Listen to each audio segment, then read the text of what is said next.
Stroopwafels are a Dutch treat that is made out of a yeasted waffle that is split in half and filled with a cinnamon caramel.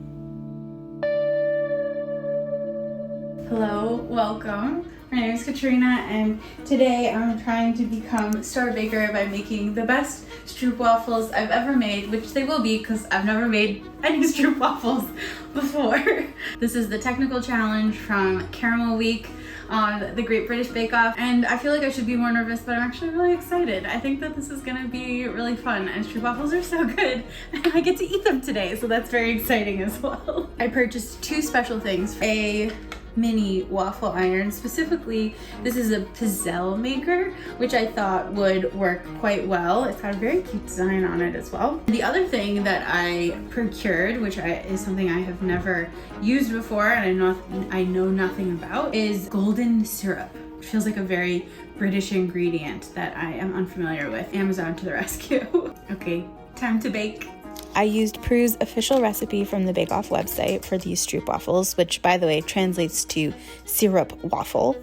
So her British recipe calls for the golden syrup, where a traditional Dutch recipe would call for Dutch stroop, which Wikipedia tells me is a syrup made from either cane sugar or beets. This yeasted dough is stronger than a batter, which makes it perfect for these thin waffles.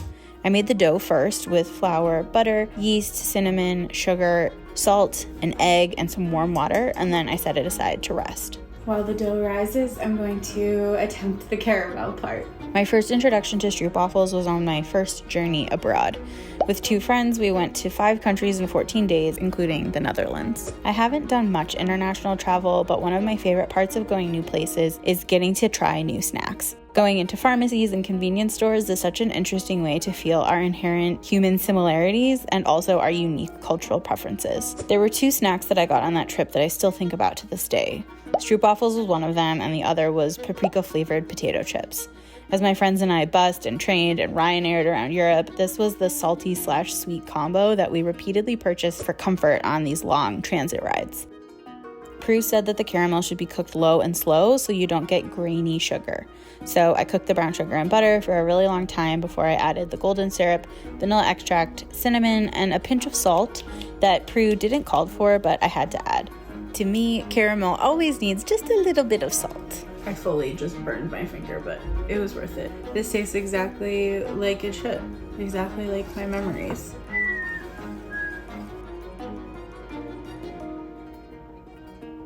And eat some broccoli while that's cooking, just to offset. Salt. Once the caramel was done, I began cooking the waffles. Ooh.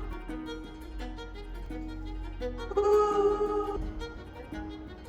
That's way too much.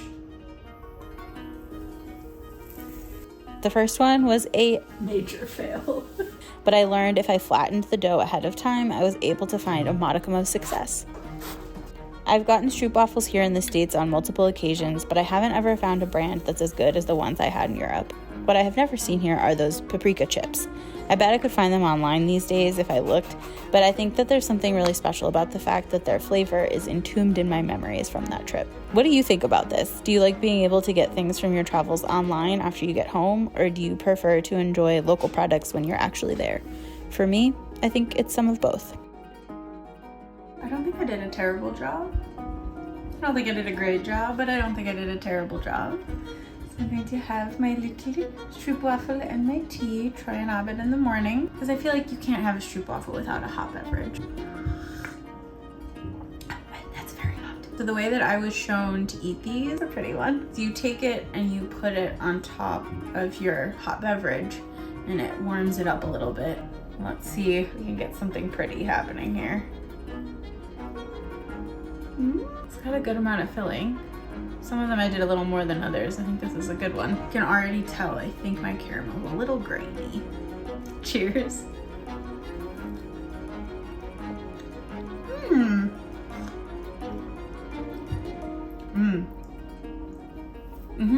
I don't think I ever realized how cinnamony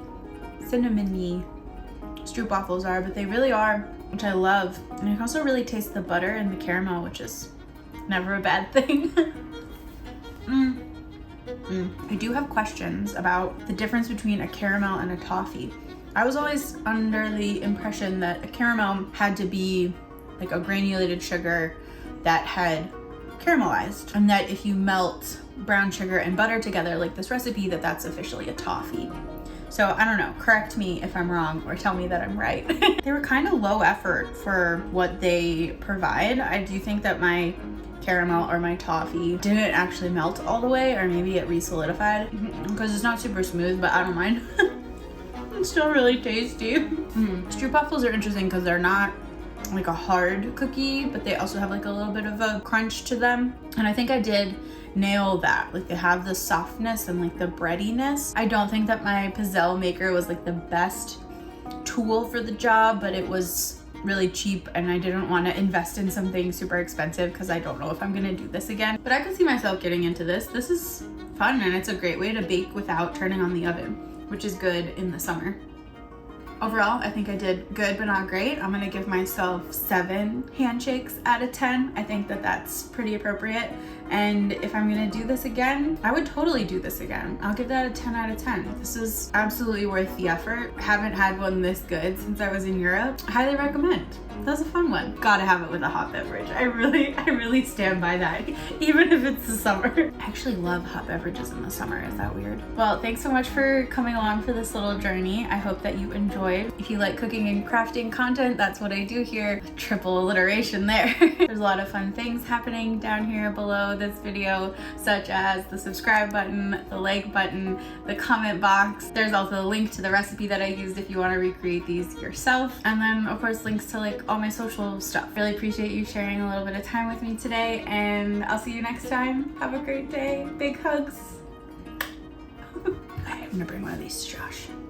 I'm gonna bring him a nice one. Well, first of all, he loves Stroopwafels, which I just learned. I didn't know that, but he said it's the best one he's ever had. That's better than any handshake. Say hello to our friends. Say goodbye. Bye.